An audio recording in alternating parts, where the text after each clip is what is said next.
imba yabva yatodhirika, ndobva ndatodhirikirwa. Mwana wangu wanga ari pasaidhi, ari pamubhedha. Saka handinokwanisa kubata mwana. Handitozivi kuti mwana wakabudawo sei. Inini pendakadhirikirwa ndakandozondoonawo guwe ratosvika ndo rakandipushira kuti ndibude kunze. Tito iye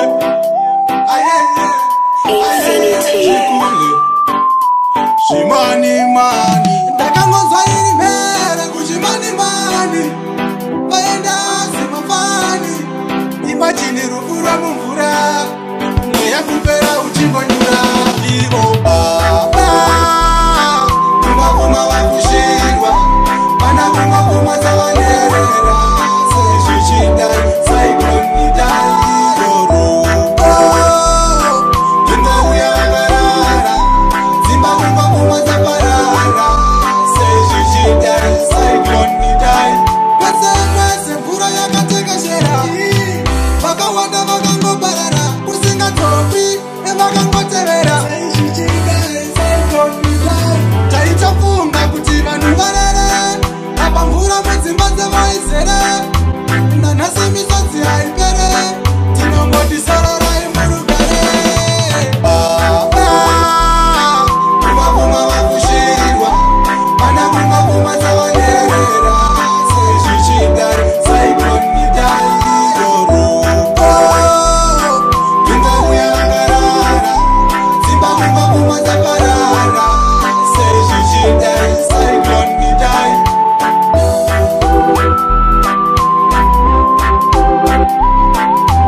They will still require funding to bring in more resources and logistical support.